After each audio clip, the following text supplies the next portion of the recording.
Well, that was weird. I couldn't figure out quite what I did there, but anyway. So we're gonna go next to chapter 9. I think this is it. Legal, ethical. Yep, there we go. Okay. So we're gonna look at this one now for legal, ethical. Okay, so chapter 9, that was chapter 8. This is chapter 9. We got chapter 10 coming. So chapter 9, clients retain all rights, except the right to leave the hospital if they are involuntary committed. Also EMC or pink slip. That all means emergency medical commitment. Pink slip, you're held for 72 hours. We do have the American Association Principles for the Provision of Mental Health and Substance Abuse Treatment, and we have the Patient's Bill of Rights. Doesn't sound like test questions I want to ask you, but you need to know that they're there just in case. The involuntary hospitalization usually is because they're a danger to themselves or others. Um, they're usually kept until they're no longer a danger. It's kind of consistent 72 hours around here. They maintain their rights. They have the right, even though they've been involuntarily committed, to not take their meds. If they don't want to, they won't. We just keep them until they're not a danger anymore. After 72 hours, usually they do a conservator or guardianship, and then they're probated over to the court. So they stay there until the court says they can leave. Um, it's mental health and substance use. Voluntary, some people can come in voluntarily, say they need some help, and stay for, 48, 72 hours. They can leave anytime they want. The issue around it is, though, a lot of people voluntarily admitted or involuntary admitted, they have to write a letter stating why they want to leave. And that often takes time for the physician to review. So, again, people have the right not to take their meds if they don't want to, but they have that right. And nurses can get in trouble, and they can be held liable if your client is criminal against another person. So if you have somebody who is attacking another person and that other person decides to press charges for assault, then you could be held criminally liable for not protecting the rights of that patient. So just kind of keep that in mind. Outpatient treatment can be mandated on an involuntary basis after release for medication compliance or keeping appointments or going to groups. St. Rita just has something called IOP, which is outpatient. Basically, they come in for group. Sometimes it's called conditional release, but usually, we want everybody to take their own mental health and be responsible for it themselves. I already spoke about the conservatorship or guardianship. These people, once they've been probated, they get a legal guardian who will take away their rights to make decisions, and this person makes decisions based on what they believe would be in the best interests of the patient. Um, Okay, conservator sometimes has to do with financial matters. Guardianship can be of person or it can be of person and estate. So, which would be financial matters. Conservatorship usually is primarily estate, but that's just language. So the following statement true or false? Mental health clients who are hospitalized voluntarily give the right to leave the hospital. No, they don't. Least restrictive environment. We want to, if we're going to restrain somebody, we want to have them in the least restrictive environment. So there's lots of different ways people can be restrained. They have a right to the least restrictive. So restraint can be human, can be mechanical, can be chemical, and then it can be seclusion. So human restraint is if someone is coming to hurt you and you grab their arms. That would be a human restraint, so they can't hurt you. Mechanical restraint can be the restraint chair. It can be leather restraints or 4-point restraints in a bed where you're holding them. Those are restraints that can be chemical restraints, can be judicious use of Haldol or antipsychotics to control behaviors. And then, of course, we have seclusion, which is involuntary confinement. It's a locked room equipped with security or camera. Most of the time, nurses have to spend the first hour with the patient with an open door when they're in seclusion. So it's a private room. But we don't want to keep them in there forever. So just, and they're in there, they've taken, maybe they've agreed to take medication, and they're in there now, and you stay with them until the medication takes effect. Only really do you want to keep the door shut and not be present in the room with them if they're really violent and aggressive, because you will get hurt. So you don't have to, but that's common practice. Valuations, face to face within 1 hour, and then for the physician, they have to come see them. And then every 8 hours or 4 hours for children. The physician's order have to be every 4 hours or 2 hours for children. A lot of times, most places will have standing orders, which, if you haven't learned by now, are illegal. You just can't say, I'm going to implement Dr. So-and-so standing orders. That's not something that is legal. They have to contact you or be in contact with you and give you the order to implement what their normal is. And so then that way you can write the order, doctor orders, standing orders. It sounds stupid, but it's going to protect you. And then you have to document assessment by the nurse every 1 to 2 hours, and really one-on-one monitoring for that first hour in any kind of seclusion restraint situation. And then they need debriefed. Lots of times they don't, in the moment, they don't quite understand why they were in seclusion or why they needed restrained. But later on, it can be a traumatic experience for some people, and they do need to talk about it. We have to maintain HIPAA. You guys know that. There are civil and criminal penalties for violation of the person's HIPAA. So if I leave my computer open, it's going to be more of a criminal kind of issue with the hospital. And so the hospital's going to fire me because they're not wanting to get sued. So never leave your computer open, never breach HIPAA. The exception to that is our duty to warn, and that's mainly to protect another life. The insanity. Insanity defense is not as popular as it shows on TV. So there's legal meaning to it, but no medical meaning. There's different rules. The McNaughton rule, they have to prove the McNaughton rule. The McNaughton rule means that the person knew that when they did the crime, that what they did was wrong. We can say the person could not control their conduct. So they were mentally insane. They just chopped somebody's head off because they felt like they had to. Did the person lack capability to know that the act was wrong? And then there's Durham's rule, which is another version of insanity, which the person's criminal conduct is excused because of a secondary disorder, a mental disorder.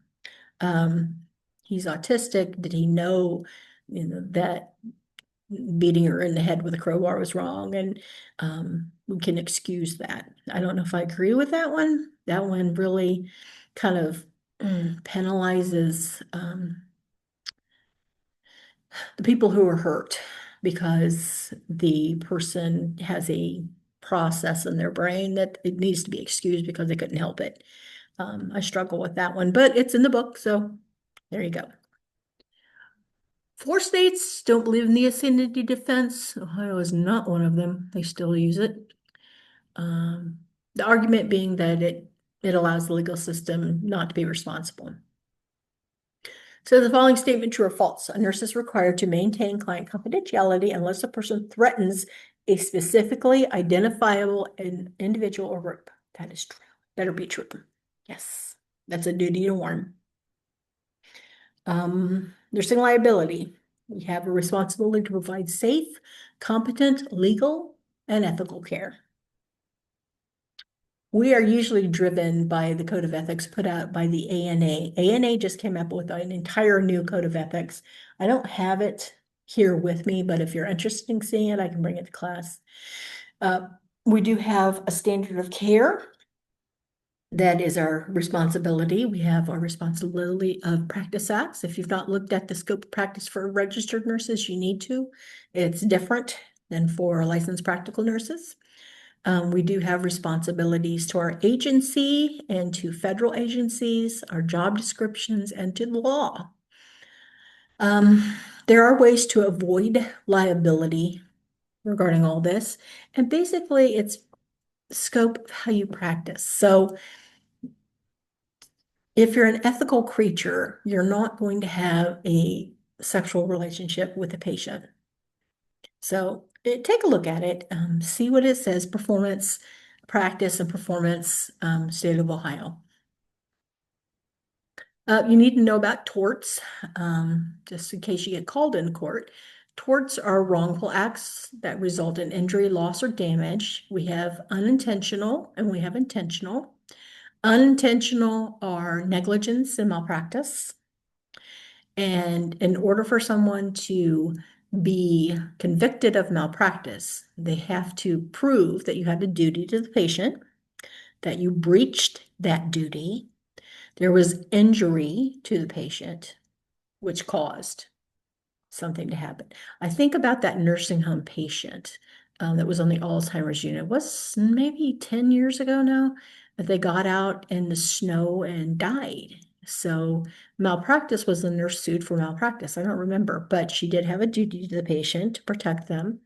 Evidently, she asked her aides to check on the patient. The aides did not check on the patient, so she breached that duty because she's responsible for the aides, which resulted in the death of the patient. So she should have been, I'm pretty sure she was, I can't recall, but I'm pretty sure she was convicted of malpractice. Intentional torts. This were unintentional. Intentional torts, assault and battery, false imprisonment. This is the one that's probably going to creep up on you. Is that false imprisonment? Assault and battery is pretty explanatory. Assault's where you scream at somebody, battery is where you hit them. So assault, you use your words, battery, you use your fists. False imprisonment is where you have to prove that these different levels of liability. So did you lock them in their room? Was that willful? You did it. Yes. Did you intend to bring about consequences or injury? So I'm teaching you a lesson by locking you in your room.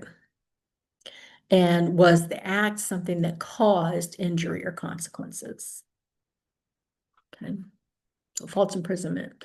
Lots of people will try to claim this when you put them into seclusion. So documentation of behaviors and expression, so words they used, is very important. Which act would be considered an unintentional tort? Unintentional? I bet it's malpractice. Yay! Now let's talk ethics. Ethics is a breach of philosophy dealing with the values of human conduct related to right or wrong, good or bad. And there are different levels of ethics: utilitarianism, based upon the greatest good for the greatest number, and deontology, the actions or decisions are based on whether action is morally right or wrong, with no regard for the consequences. So if we're talking ethics, most people would say that nursing is a utilitarianism. We base our decisions on the greatest good for the greatest number. Other people would say deontology. Do we take care of these patients because it's morally right to take care of them? It's an ethical dilemma. There are deontological principles. So we have autonomy, which means the person has a right to self-determination and independence. However, they have as much right as they would as anybody else, except in mental illness when they violate the rights of someone else. Beneficence, duty to benefit others, so do no harm. Non-malfeasance, do no harm. Justice is fairness, veracity, honesty and truth, and fidelity, honoring commitments on contracts. I think all of these speak to why nursing is the most trusted field in healthcare that is out there, because we apply these to our practice. Ethical dilemmas is where we get conflicts in principles, where there's no one clear course of action. Especially when someone's, say, in a dining room and they go over and they hit somebody else. That is clear. They can say, hey, I was in my right. I have autonomy. Well, you don't have autonomy to hit somebody. You have autonomy to refuse your medications. Now, would we ever breach that? Yes. There is an ethical guideline there for us, but doctors can mandate medications. Usually it is when the person is a harm to themselves or someone else. So if they go over and they hit someone, the doctor can mandate that he must take his medications. Ethical decision making depends on your information, clarifying values indirectly related to not your values, looking at all the options, considering legal things, and building a consensus for the decisions to be reached. And then analyzing the decision. Was it a right one or was it a wrong one? And that's just basically how anybody makes any ethical decision. So there's a following statement, true or false. The greatest good for the greatest number reflects the deontology ethical theory. False. False, because deontology is moral, right or wrong. Utilitarianism is the greatest good for the greatest number. You do have to be aware of yourself and how you feel about things. I was with a nurse and she received the order to mandate medications for patients, and she clearly stated to me, I'm not doing that. That to me personally is a violation. I'm not going to force pills down his throat. Talk about it with your peers and talk about it with your managers. You think about all the ethics that are out there. I had a patient one time who coded right in front of me. He was a no code. His wife said, if you don't code him right now, I will sue you personally and the hospital. I coded him. He came back. He had stage 4 lung cancer. Why did we do that? He stated, yes, I don't want to be coded, but his wife said if I didn't, she would hurt me and my hospital. So, did I do what was right according to our lawyers? Yes. His power of attorney, she was his power of attorney. Once he became unconscious, she had the right to make the decisions. So, very slippery slope. And that is legal ethical. Okay, so we are going to stop the share. And we're going to go back to here. And we're going to go here. And we're going to bring up that last chapter, chapter 10. And download it. And upload it. And open it. Okay, now we're going to go back here. And we're going to share our screen again. And I think it's this one. Yep, chapter 10. And we're going to share. Yay, here we are. I did this already. I'm sorry, guys. I will learn how to do this one of these days, I promise.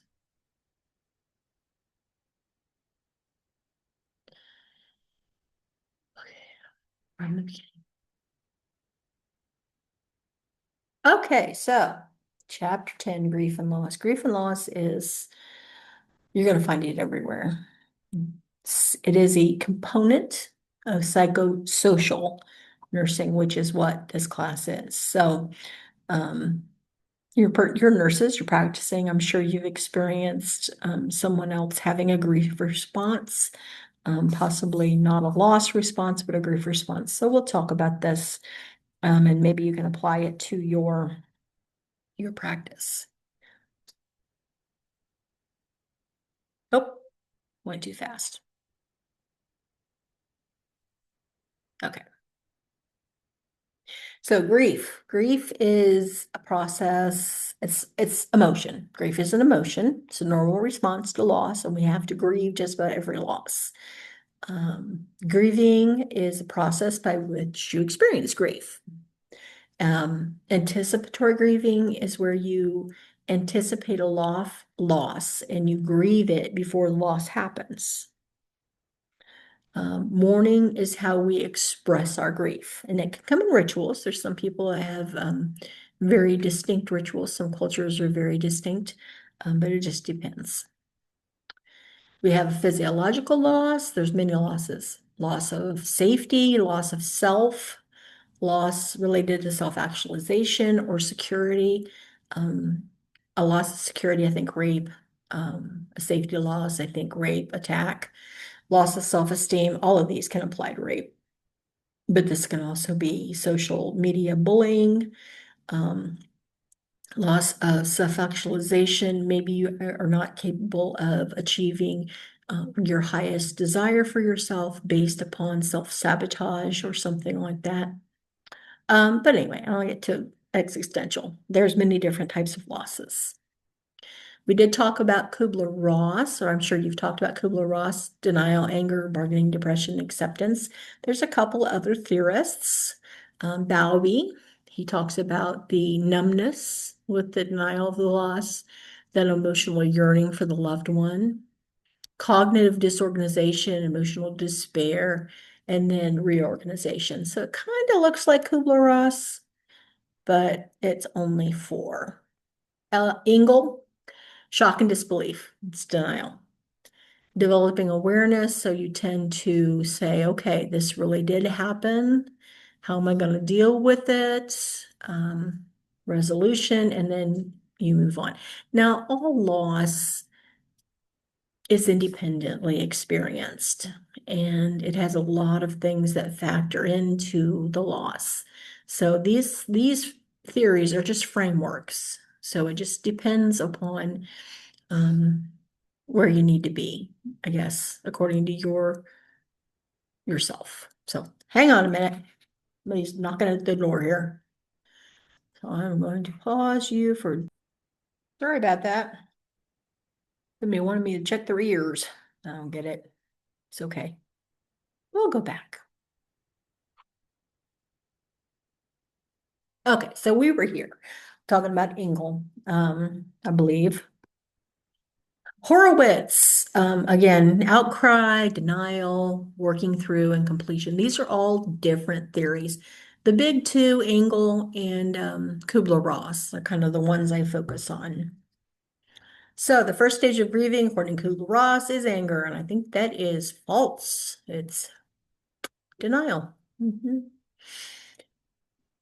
Okay, tasks of grieving. According to Rando, we recognize, react, recollect, re-experience, relinquish, readjust, and reinvest. And Worden says that we accept, work through the pain, adjust, and emotionally reallocate or relocate loss and move on. So there's a lot of different theories about, loss and grieving. We do have some things that are consistent. We have cognitive responses where we try to make sense of the loss. In fact, intellectualization is where you ask, why did he have to die so young? So that's intellectualization. It's a cognitive process. Emotional responses, we have spiritual responses, behavioral responses, and physiological responses. And in fact, normal grieving is full of physiological somatic responses. You get sick to your stomach, you have headaches, things like that. Culturally, we have to look at it that loss is universal. We do have that initial response of shock, attempts to maintain a relationship. So talking through, I know a lot of times people gather at one person's house, they all talk about it. Um, Anger with those perceived as responsible for the death. And then we all need time for mourning. Each culture also has expressions of grieving. Um, Acculturation is where it's just a word, and it's where you adopt the other culture to adapt, where you alter your own values to adapt. Cultural rituals with roots in major religions, there's quite a few out there. You should always ask first, because religion is like anything else, it can be very different. And there's various mourning rituals. Like my people in Kentucky, we spend 3 days with the body at the funeral home, and it's 24-hour coverage. Someone is always there, and they call that a wake down there, not necessarily what they call it up here. So you should always ask. For you as the nurse, you need to maintain. I'm sharing the screen, I bet I'm not. You know what? Hang on. I'm going back. I'm sharing the screen. I'm getting better at it, guys.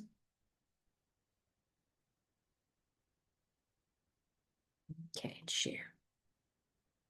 Ah, okay. Now, back here. Ha, okay. Go back one. Okay, so from the nurse's point of view, we want individualized care, which is why you ask, how can I help you? And encourage the patient to use grieving that are effective and meaningful for them. Not you, has nothing to do with you, it's for them. There's a couple of different types of grief. There's disenfranchised grief, where the person is not part of the franchise. So that is your classic husband having an affair and the mistress wants to be part of the grieving process. Um, it's a grief over loss that is not or cannot be acknowledged openly or supported socially. So there's no legitimacy like an affair. The loss itself is not recognized. The griever is not recognized, and the loss involves some sort of social stigma. So, as a responsible person and as a nurse, we have to recognize what disenfranchised grief looks like and also to allow that person to grieve because we have no judgments. Usually disenfranchised grief is more complex, although it's not complicated grieving, it's disenfranchised grief. In the US, culture can based relationships receive most attention. So my parents I would get attention from me because they're my parents versus my mother's boyfriend. Okay. Um, Experienced by nurses when their need to grieve is not recognized. So you're the one that you're going to run interference. Um, can also be experienced by other helping professionals such as chaplains and clergy. So I keep going back to the affair with the businessman and his secretary, but there are many other examples of disenfranchised grief. Um, Maybe football players who had a relationship, an intimate relationship, and it's not recognized by the football player who died's family that he had a boyfriend. So, but the nurses will see that, and the clergy will see that, and they will need to assist that friend or that partner in their grieving, even though they're considered to be a disenfranchised member. Complicated grieving, the person is void of emotion, which means grieving is going to be prolonged and it's going to be exacerbated. So it's going to be much larger than it would be normally. Usually the complicated grieving process is because some sort of psychiatric, like someone with depression, and they're medicated, so they really don't have a lot of expression until a trigger or something happens and then they react. Um, it just says clients can experience grief when change occurs. You can experience grief when you lose something, anything. Complicated. Usually they have a low self-esteem or low trust, previous psychiatric disorder, previous suicide attempts or threats, neglectful or absent family. And they had an ambivalent or dependent and insecure attachment to the deceased person. Complicated grieving, the key for complicated grieving is just that previous psychological disorder that's complicating their grieving process. Risk factors, death of a spouse or a child, death of a parent, sudden and unexpected untimely death, multiple deaths, or death by something that is socially unacceptable, like suicide or murder. And it can lead to maladaptive thoughts, dysfunctional behaviors, and inadequate emotional regulation. So they're really devoid there in the beginning of any kind of emotional response as they process it and then try to figure out how they're going to react to it. But because they have a mental disorder, the way they react to it is not necessarily adaptive or positive. So, nursing process. We have to look at assessment. So we gather data, which can, is perception of the loss, support for them while they're grieving the loss. Do they have a support system? And how were they coping? Data analysis. We want to look at the anticipated loss versus the actual loss. This I'll share with you. My husband passed away in 2017, before COVID.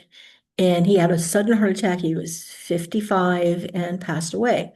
But he had been ill for a year prior to that with the diagnosis of cardiac issues. He'd had some cardiac issues, some blockages, and we'd had open heart and a bunch of other things. So I anticipated his death a year before he actually passed. Which means that 6 months after his death, I had a date. Whereas my children were still experiencing the death of their father and were struggling with it. Not with his death, but with me wanting to date someone. Well, I had already grieved him. So, actual loss can lead to problems with eating and sleeping, and really a lot of negative physical self-care issues when loss actually happens. But this analysis is something that we need to think about when we're looking at people's behavior. Okay, so when you have an outcome or when you have a goal statement for your patient, you're going to say the patient will do something. Okay. So you can say patient will seek adequate support. So you can say that, and then you can refer them through interventions to all these different support systems, but it's going to really depend on the person's willingness to engage. So just remember, goal statements or outcome statements always start patient will, and then whatever you want them to do. The action or the actions, the interventions, we can help them look at the perceptions of loss, the cognitive responses. Why did he have to die? Their adaptive responses. They're really not dead. They're on a field trip somewhere. We can help them with support groups. We can help them talk and listen, active listening. Very important. So the following statement, true or false, nurses commonly experience complicated grief, and that is false.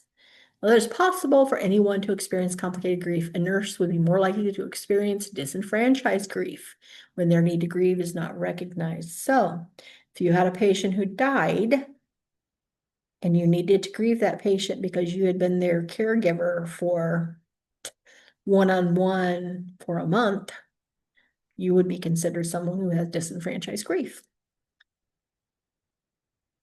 And then, of course, we evaluate. So we look at everything that we did and did it help the person. So, and then, of course, you got to look at yourself. What do you believe about death and the afterlife? What do you believe about grieving and who should grieve and who should not be able to grieve because they were inappropriate? Or you got to look at yourself. Okay.